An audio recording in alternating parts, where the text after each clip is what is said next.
Welcome to the HigherEdJobs Podcast. I'm Andy Hibble, the Chief Operating Officer and one of the co-founders of HigherEdJobs. And I'm Kelly Sherwin, the Director of Editorial Strategy. Today, we're joined by Beryl Greenberg, a career and executive coach for marketing and advertising professionals. And as Beryl's website says, whether you're looking to revamp your career, spice up your leadership skills, or optimize your life as a working parent, or all of the above, she's there to help you lean into your natural brilliance and make it happen. Thank you for being with us, Beryl. Could you just tell us a little bit more about what you do to make that all happen?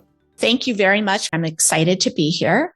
I am an executive and career coach. I'm in private practice, and I work with individuals, groups, and companies to help you find your authentic leadership voice, whether that's leading in your home or leading in your work or that unique combination of the two.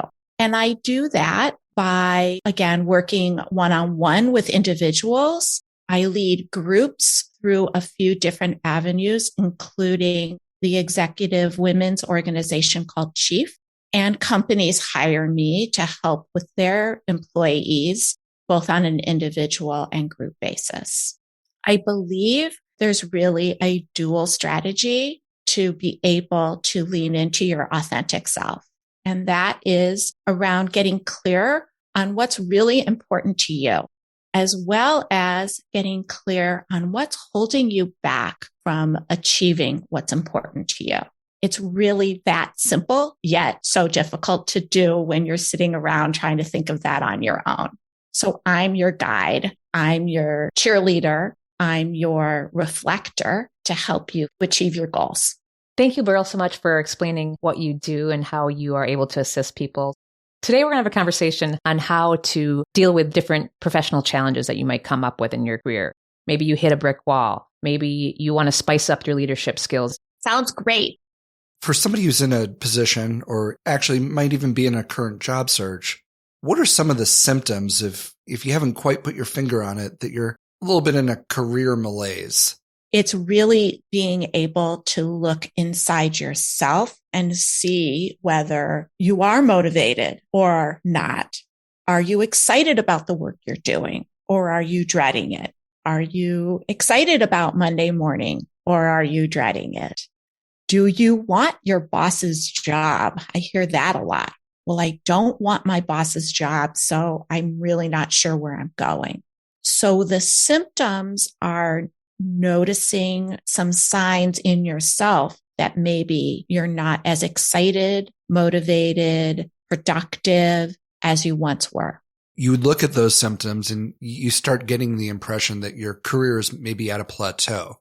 How do you know if it's a good plateau and it's an okay place to stay? Or maybe this is a plateau that you may want to address and go in a different direction from where you are right now? That's a really individual question.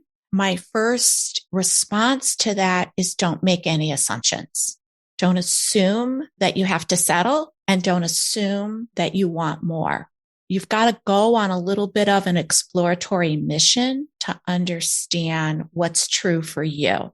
And what I mean is really pulling apart the pieces of maybe where some of those symptoms we were talking about are coming from. What's going on in the culture of your organization that either you enjoy or you don't enjoy? What's going on with the work that you personally are doing and the impact that you're having that is working or not working for you? How is this impacting your priorities in your home life? Are they complementary? Is it infringing? All of these are different areas to help answer those two questions that you asked. Is this where I want to be? Or is there something more that I want to go for?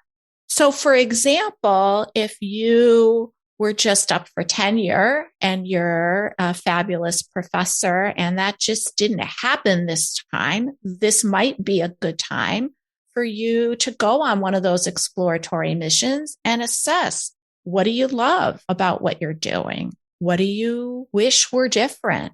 What are some things that you've learned through this process that you can add in or take out from your career to help you determine what that next step might be for you. Not through the lens of what the world expects of you, but through the lens of what you really enjoy and really want and how you want to take your career. Pearl, I love the fact that you are using the example of an exploratory mission. And it sounds like we have to ask ourselves a lot of questions in order to kind of explore where we want to go. Moving to maybe the opposite of a career plateau, what if you have asked yourself questions and you're going into work and your department chair is asking you to do more than you actually can handle? And your career, you feel like, is getting a little bit out of control. You're not able to manage it and you are not finding as much joy in it. What strategies do you have for someone to kind of handle that? My general recommendation that when you're in the midst of chaos and overwhelm and uncertainty, the best first step is actually to do nothing. Take that pause or break and give yourself the opportunity to shift away for a moment from that stress and overwhelm and chaos so that you can think clearly. Because when we're in the midst of that stress, our initial reaction is to react and to try to make that go away. And that's not necessarily what we may want to do. It may not get us the best results. We may just say, well, I'm just going to do it this time so that I can just tackle that hurdle. And when you do that, there's going to be a next time and it's going to build. So the strategy of doing nothing is not tell whoever's asking you to do this, no way, Jose. It's more take that pause and break for yourself to think clearly about what do you really want? What am I saying yes to if I take this on? What do I need to say no to take this on? And then be able to have a proactive conversation around your decision. The first step is actually to take that pause and break and do nothing. I absolutely love that advice so much.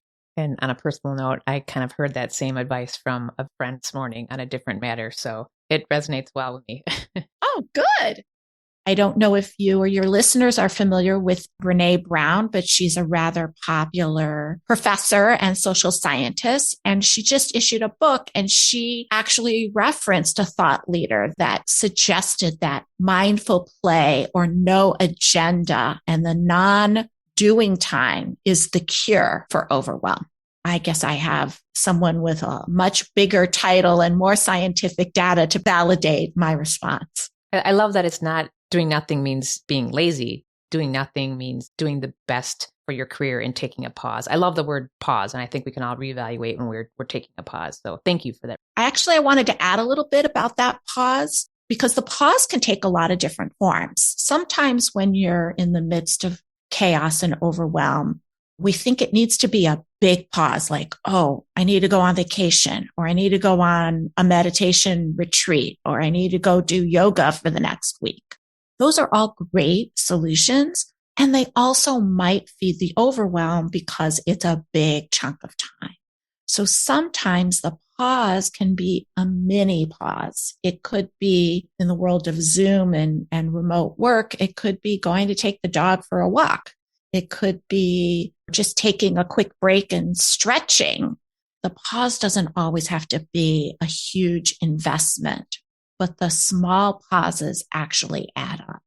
Adding on to that, when do you know to kind of come out of your pause and to move forward?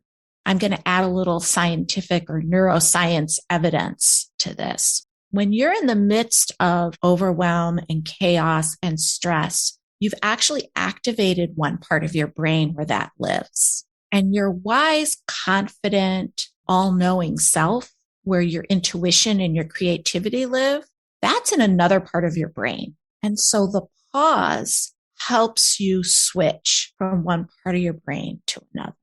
When you can access your all-knowing, confident self, that's when you know you're ready. You know, when you've been involved, let's say you're writing a research paper or writing a big presentation, and you have moments where you're really struggling with it. And then you have moments where it just flows and you read what you've written and you're like, wow, I did that. Those leverage different parts of your brain to write those. So when you're struggling with it, that's your stressful part. And when it's flowing, that's your creative, confident part of your brain. So again, it's an internal reflection to kind of notice what state you're in. And that can help give you your answers some of the time. Beryl, you were talking a lot about confidence. I want to touch on that briefly because I think as humans, we sometimes have some self-doubt, and it's normal to evaluate how we're doing in our job, if we're good enough in our job, if we're good enough compared to others. Why are other people getting promoted, or why are other people getting recognition? Why did that person get tenure? Things like that. How do you battle that doubt in your self-confidence? Yeah. Well, that lack of confidence, or commonly known as imposter syndrome, inner critic, it's all talking about the same thing. And that lives in that same part of your brain where the stress and chaos and overwhelm lives. It is definitely triggered by not getting what you want, or comparing yourself to somebody else and what they were doing. And it sends us off on a mission that may not be serving what we really want. And it has us questioning it using the same techniques that we've been talking about. Notice that you're in that.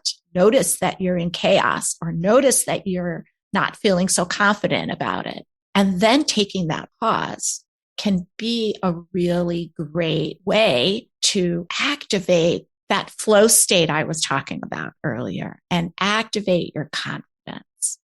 Another thing to think about there is when you're listening to the doubt and the inner critic, it's pretty loud and it's pretty all consuming, and it can kind of take over.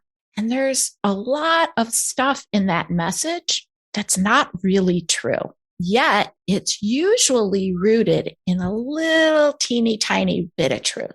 The problem is we magnify it to say, I'm doomed. I'm never going to get anywhere because I didn't get tenure, or I can't make a move now because my family is settled here in this town and it would be too disruptive.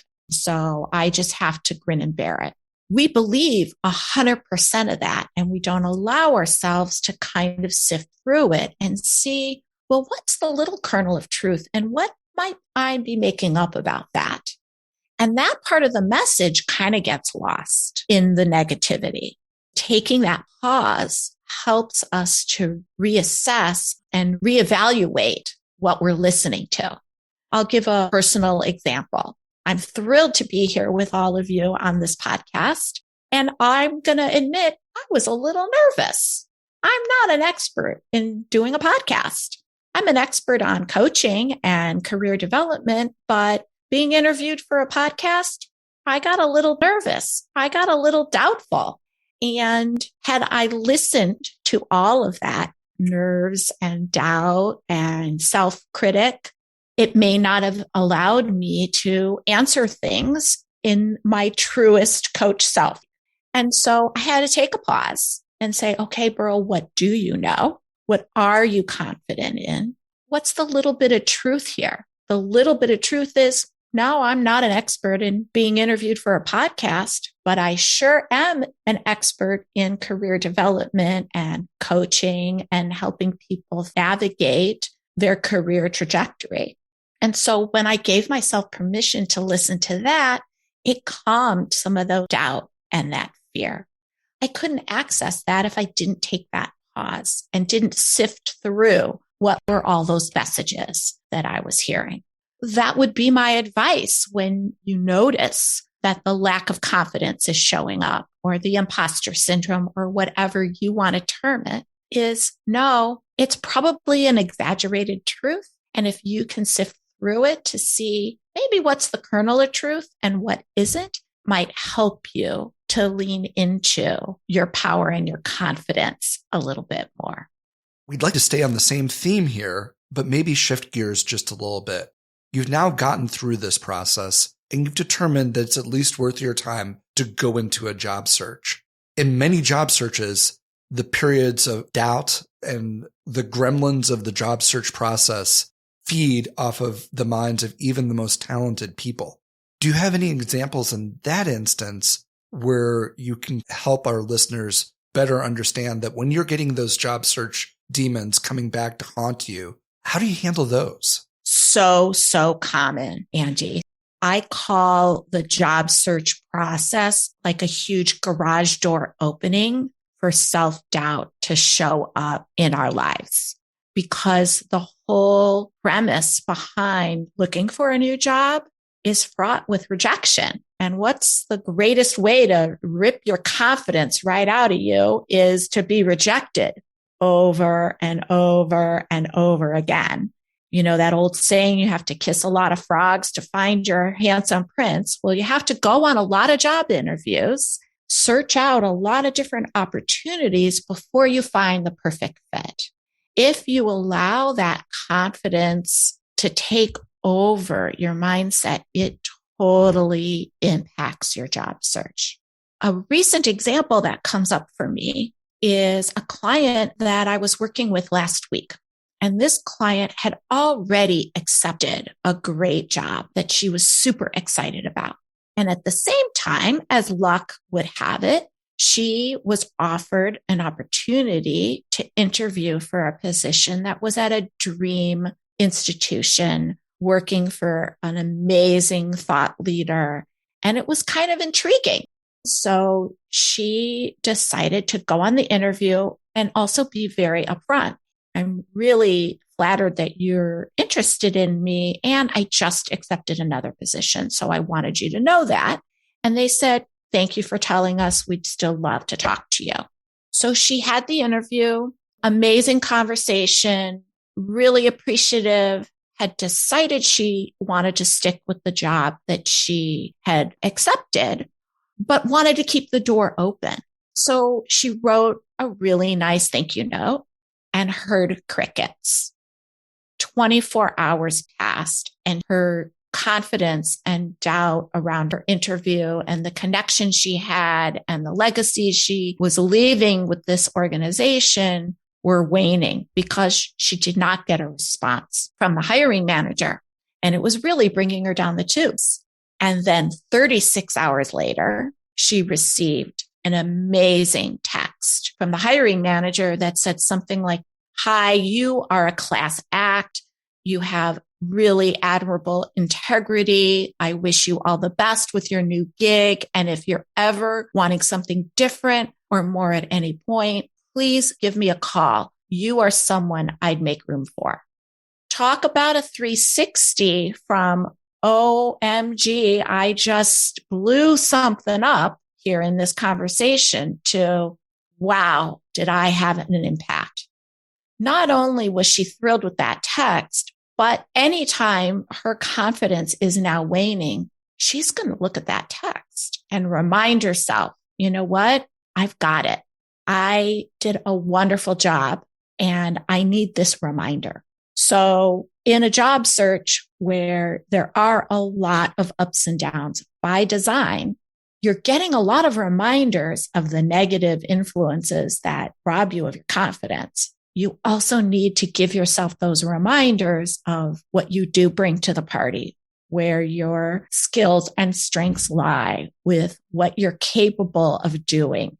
Give yourself those reminders too, and have those handy, because they will help you navigate those ups and downs. It almost seems like in those instances, those are always harder to remember. Totally. I really wish over the years I would have tried to journal those and have like a choir of compliments that you could come out and have the choir sing a beautiful song to you on those days, that those job search demons, those, if you will, those songs that get into your head and just can't get out for no good reason, to try to combat some of those. So that's a wonderful, wonderful, wonderful story. And in that moment when the text came through, obviously the shift was made for your client from being amazingly doubtful to being amazingly proud of themselves.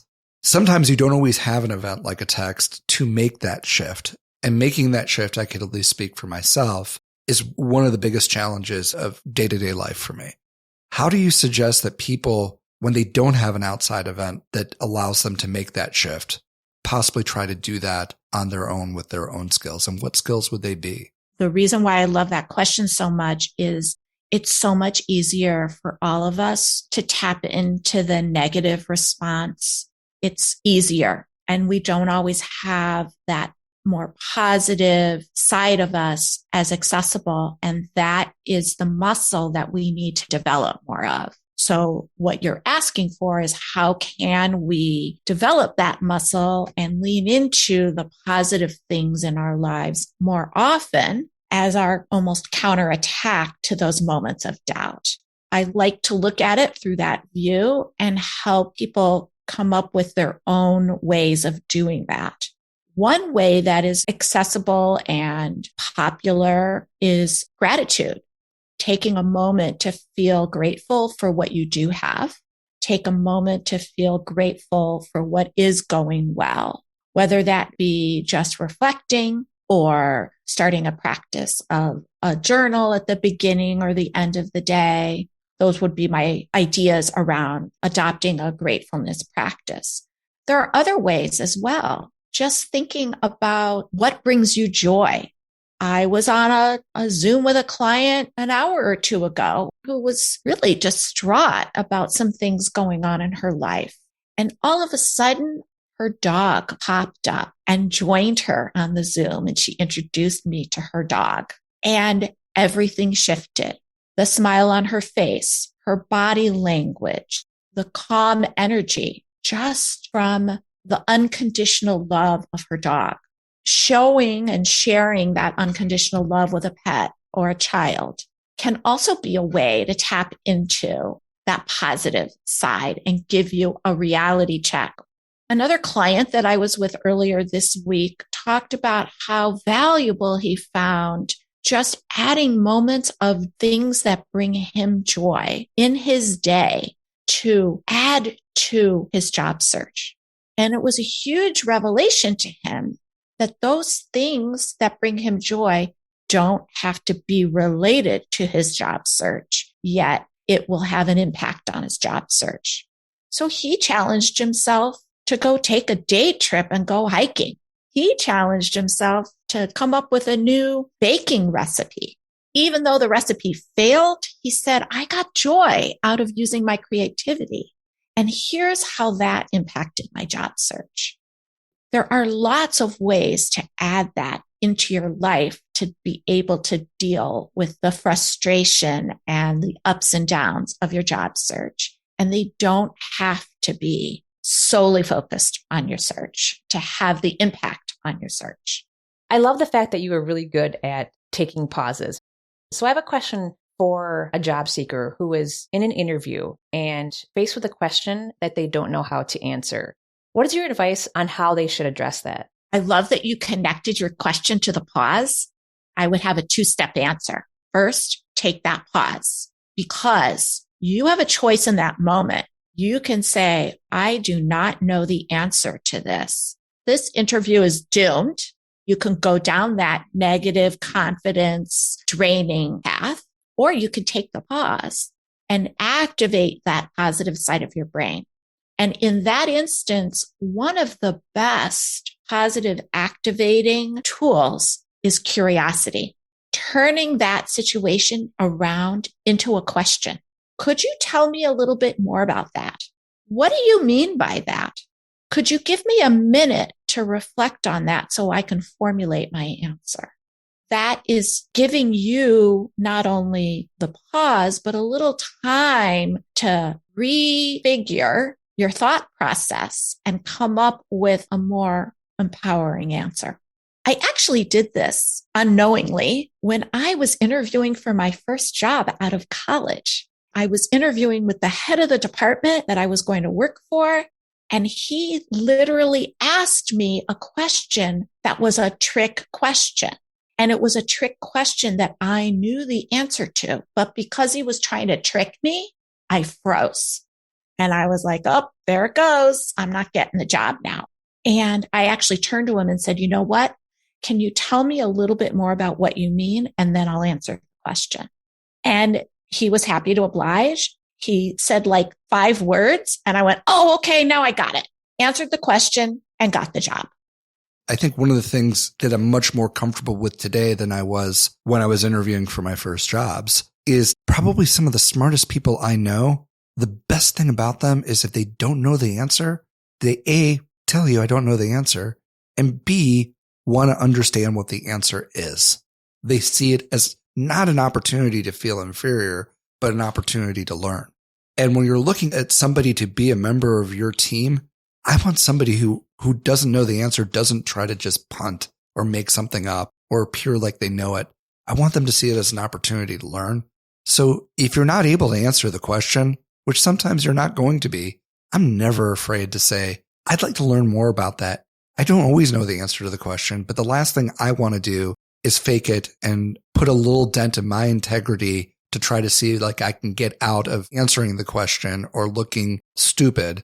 I just want to find out what the answer is and address that as a chance to show who I am as opposed to falling for that trick question. I love that, Andy. And it's really true. When you read or listen to a lot of the thought leaders on leadership, it's not about having the answers. It's about having the right questions or knowing where to get the answers or knowing how to empower others to figure out whatever the problem is you're trying to solve.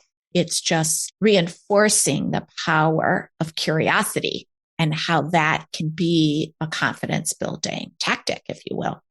Circling back to what we started at the beginning of the podcast of being an authentic leader and being authentically true to yourself. Andy, that's a prime example of you being authentic. So kudos to you. Thank you. I want to end on one final light question, and it relates to the story about the dog.